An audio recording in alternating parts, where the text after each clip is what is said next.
ನಮಸ್ಕಾರ, ಶುಭೋದಯ. ಸಂಕಲ್ಪ ಸಿದ್ಧಿ ಕಾರ್ಯಕ್ರಮಕ್ಕೆ ತಮ್ಮೆಲ್ಲರಿಗೂ ಆತ್ಮೀಯ ಪ್ರೀತಿಯ ಸ್ವಾಗತ ಹೇಳ್ತಾ ಇರೋದು ನನ್ನ Anusha. So first time channel ವೀಕ್ಷಿಸ್ತಿದ್ದೀರಾ ಅಂತಂದರೆ ಈಗ ನಮ್ಮ ಚಾನಲ್ನ ಸಬ್ಸ್ಕ್ರೈಬ್ ಮಾಡಿ, ನಮ್ಮ ವೀಡಿಯೋಸ್ನ ಲೈಕ್ ಮಾಡಿ. ನಿಮ್ಮ ಜೀವನದಲ್ಲಿ ಬರ್ತಾ ಇರುವಂಥ ಕಷ್ಟಗಳು, ಸಮಸ್ಯೆಗಳು, ತೊಂದರೆಗಳು ಎಲ್ಲದರಿಂದ ಕೂಡ ನೀವು ಶೀಘ್ರವಾಗಿ ಹೊರಗಡೆ ಬರಬೇಕು ಅಂತಂದರೆ ಅಕ್ಷಯ ವೃಕ್ಷವನ್ನು ನೀವು ಬರಮಾಡ್ಕೊಳ್ಬೋದು. ಕಾರ್ಯಕ್ರಮ ನೋಡ್ತಿರುವಂಥ ಹೊಸ ವೀಕ್ಷಕರಿಗೆ ಇದ್ರ ಬಗ್ಗೆ ಹೆಚ್ಚಿನ ಮಾಹಿತಿ ಬೇಕು ಅಂತಂದರೆ ಸ್ಕ್ರೀನ್ ಮೇಲೆ ಬರ್ತಿರುವಂಥ ನಂಬರ್ಸ್ಗೆ ನೀವು ಕಾಲ್ ಮಾಡ್ಬೋದು. ಇನ್ನು ಕಾರ್ಯಕ್ರಮದಲ್ಲಿ ನಮ್ಮ ಜೊತೆಲಿದ್ದಾರೆ ಸ್ಪಿರಿಚುವಲ್ ಗುರು ಡಾಕ್ಟರ್ ವಿಷ್ಣುದತ್ತ ಗುರುಜಿಯವರು. ಗುರುಗಳನ್ನ ಕಾರ್ಯಕ್ರಮಕ್ಕೆ ಬರ್ಮಾಡ್ಕೊಳ್ಳೋಣ. ನಮಸ್ತೆ ಗುರುಗಳೇ, ಶುಭೋದಯ. ಕಾರ್ಯಕ್ರಮಕ್ಕೆ ಭಕ್ತಿಯ ಸ್ವಾಗತ. ಮದುವೆ ನಂತರ ಮನೆ ತುಂಬಿಸ್ಕೊಳ್ಳುವ ಒಂದು ಶಾಸ್ತ್ರ ಅಂತ ಮಾಡ್ತಾರೆ. ಪ್ರತಿಯೊಬ್ಬರ ಒಂದು ಸಂಬಂಧಗಳಲ್ಲಿ ಕೂಡ ಇದ್ದೇ ಇರುತ್ತೆ ಅಂತ ಹೇಳ್ಬೋದು. ಈ ಅಕ್ಕಿ ಸೇರನ್ನು ಒದ್ದು ಹೆಣ್ಮಗಳು ಮನೆ ಒಳಗಡೆ ಬರುವಂಥದ್ದು ಸಿನಿಮಾ ಧಾರಾವಾಹಿಗಳಲ್ಲಿ, ನಿಜ ಜೀವನದಲ್ಲಿ ಕೂಡ ನಾವು ನೋಡಿರ್ತೀವಿ. ಇದ್ರ ಹಿನ್ನೆಲೆ ಏನಾದರೂ ಇದೆಯಾ? ಯಾಕೆ ಅಕ್ಕಿ ಸೇರನ್ನು ಒದ್ದೆ ಬಲಗಾಲಿಟ್ಟು ಒಳಗಡೆ ಬರುವಂಥದ್ದು? ಇದ್ರ ಬಗ್ಗೆ ಸ್ವಲ್ಪ ತಿಳಿಸ್ಕೊಡಿ ಗುರುಗಳು. ಓಂ ವಿಶ್ವಸ್ಮೈ ನಮಃ. ನನ್ನ ಪ್ರೀತಿಯ ಬಂಧುಗಳೇ, ಇದು ಮೂಲ ಏನು ಹಿರಿಯರು ಮಾಡಿರ್ತಾರೋ ಒಂದೊಂದಕ್ಕೂ ಅರ್ಥವಿದೆ, ಅದರ ಜೊತೆಗೆ ವಿಜ್ಞಾನವಿದೆ, ಅದಕ್ಕಿಂತ ಹೆಚ್ಚಿಗೆ ಸಂಸ್ಕಾರ ಅಡಗಿದೆ ಇಲ್ಲಿ.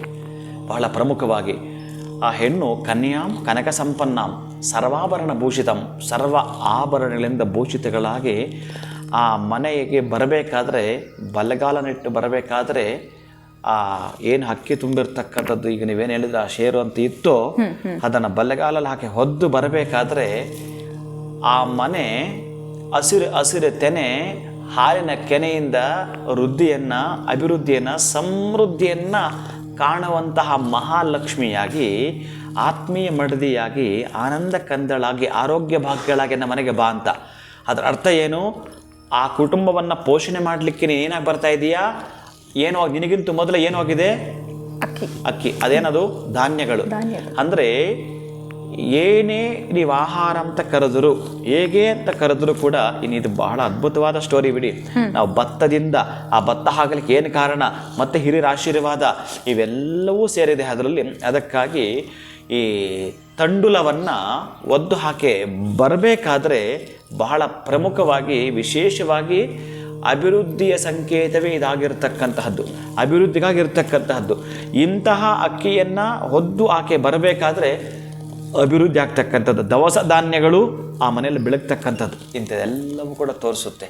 ಆದರೆ ಇವತ್ತು ಅದೇ ಮೊದಲು ಆ ಹೆಣ್ಣುಮಗಳು ಬರ್ತಾ ಇರೋದು ಮನೆ ಒಳಗಡೆಗೆ, ಅದೇ ಮೊದಲು ಆ ಹೆಣ್ಣುಮಗು ಬಲಗಾಲನಿಟ್ಟು ಬರ್ತಾ ಇದ್ದಾಳೆ. ಇವತ್ತಿನ ಕಾಲದಲ್ಲಿ ಅದೆಷ್ಟು ಸಲ ಬಂದೋಗಿರ್ತಾಳೋ ಗೊತ್ತಿಲ್ಲ. ಮೊದಲ ಬಾರಿಗೆ ಇನ್ನೂ ಕೂಡ ಇಲ್ಲಿ ಅಲ್ಲದೆ ಇನ್ನೆಲ್ಲೆಲ್ಲಿ ಹೋಗಿರ್ತಾರೋ. ಅಂದರೆ ನೋಡಿ, ಆಕೆಯ ಒಂದು ಕುಟುಂಬ ಹೇಗೆ ಅಂತಂದರೆ, ಇಲ್ಲಿ ಆಕೆದಿರ್ತಕ್ಕಂತಹದ್ದು ಇಲ್ಲಿ ಏನು ಮೇಜರ್ ಆಗಿ ಹೇಳುತ್ತೆ ಗೊತ್ತಾ?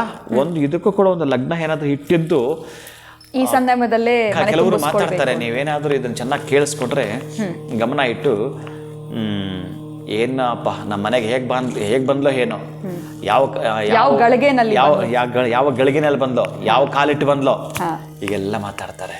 ಇನ್ನೂ ಅತ್ಯಂತ ಅದ್ಭುತವಾಗಿ, ನಮ್ಮ ಮನೆಗೆ ನಿಮ್ಮ ಸೊಸೆ ಬಂದ್ಲಪ್ಪ, ಆಕೆ ಬಂದ ಗಳಿಗೆ ಅದ್ಭುತವಾಗಿತ್ತಪ್ಪ, ಅಲ್ಲಿಂದ ನಾವು ಬೆಳೆದವಪ್ಪ. ನೋಡಿ, ಆ ಬಂದ ಗಳಿಗೆ ಅನ್ನೋದು ನೀವು ನೆನಪು ಮಾಡಿದ್ರಿ. ಹಾಗೆ ಅಂತಹ ಗಳಿಗೆ ಬಹಳ ಪ್ರಮುಖವಾಗಿರ್ತಕ್ಕಂತಹದ್ದು ದವಸ ಧಾನ್ಯ. ಅಂದ ಕೂಡಲೇ ಕುಟುಂಬದ ಅಷ್ಟೂ ಪೋಷಣೆ ಅಲ್ಲಿದೆ. ಬರೀ ದವಸ ಅಂತಂದರೆ ಧಾನ್ಯಗಳ ಮಾತ್ರ ಅಲ್ಲ, ಧನ ಧಾನ್ಯ ಎರಡೂ ಅದರಲ್ಲಿದೆ. ಪುಷ್ಟಿ ಇದೆ, ತುಷ್ಟಿ ಇದೆ, ಶಾಂತಿ ಇದೆ, ಸಹನೆ ಇದೆ, ಸೈರಣೆ ಇದೆ. ಅದು ಆ ಬಲಗಾಲಲ್ಲಿ ಹೊದ್ದು ಆಕೆ ಮನೆಯೊಳಗಡೆ ಬಂದ ಕೂಡಲೇ ಎಲ್ಲಿಗೆ ಬರ್ತಾಳೆ ಅಂತಂದರೆ ಅಡುಗೆ ಮನೆಗೆ. ಅಡುಗೆ ಮನೆ, ಯಾಕಂದ್ರೆ ಅಲ್ಲೇ ಬಹಳ ಆ ಮನೆಯಲ್ಲಿ ಹೆಚ್ಚಿಗೆ ಕಾಲಹರಣ ಮಾಡ್ತಕ್ಕಂತಹದ್ದು ಆ ಮನೆಯಲ್ಲೇ. ಅಲ್ಲಿ ಆ ಅಡುಗೆ ಮನೆ ಜೊತೆಗೆ ಸಂಬಂಧ ಅಷ್ಟು ಅದ್ಭುತವಾಗಿರೋದು. ಅದಕ್ಕೆ ನೀವು ಗೃಹ ಪ್ರವೇಶ ಅಂತ ಮಾಡಿದ್ರು ಕೂಡ ಇದನ್ನು ಮಾಡಿಸ್ತಾರೆ. ಅದಾದ ಕೂಡಲೇ ಅಡುಗೆ ಮನೆಯಿಂದ ದೇವರ ಮನೆಗೆ, ದೇವರ ಮನೆ ಆದ ಮೇಲೆ ಇನ್ನು ಕಾಮಧೇನು ಸ್ವರೂಪಿ ಆಗಿರ್ತಕ್ಕಂಥದ್ದಕ್ಕೆ ಪೂಜೆ, ಯಜ್ಞವನ್ನು ಇವೆಲ್ಲ ಮಾಡ್ತಿರ್ತಾರೆ. ಮದುವೆ ಶಾಸ್ತ್ರ ಮಾತ್ರ ಇದಕ್ಕಿಂತಲೂ ವಿಭಿನ್ನವಾಗಿರ್ತಕ್ಕಂಥದ್ದು. ಅದಕ್ಕಾಗಿ ಅಂತಹ ಅಭಿವೃದ್ಧಿಯನ್ನು ಯಾವುದೇ ಕಾರಣಕ್ಕೂ ಆ ತರಹದ ಗಂಡಾಂತರಗಳು ಮತ್ತೊಂದು ಇನ್ನೊಂದು ಯಾವುದೋ ನಡೆಯಬಾರದು ಅನ್ನಲಿಕ್ಕೆ ಈ ಒಂದು ಧಾನ್ಯವನ್ನು ಹೊತ್ತು ತರತಕ್ಕಂತಹದ್ದು ಆ ಧನಧಾನ್ಯಗಳನ್ನ ಹೊತ್ತು ತರುವಂಥದ್ದು. ಯಾವುದೇ ಕಾರಣಕ್ಕೂ ಆ ಒಂದು ಅನ್ನ ಆಹಾರಾದಿಗಳಿಗೆ ಬಡತನ ಬರಬಾರದು. ವೃದ್ಧಿಯಾಗಬೇಕು, ಸಿರಿವಂತಳಾಗಬೇಕು, ಶ್ರೀಮಂತಳಾಗಬೇಕು, ನಿಮ್ಮ ಕನಸು ನನಸಾಗಬೇಕು. ಅಂತಹ ಮಹಾಲಕ್ಷ್ಮಿಯಾಗಿ ಎನ್ನ ಮನೆಗೆ ಬಾ ಅಂತ ಹೇಳಿ ಆ ಒಂದು ಧಾನ್ಯದ ಜೊತೆಗೆ ಮಹಾಲಕ್ಷ್ಮಿನ ಬರಮಾಡ್ಕೊಳ್ತೀವಿ.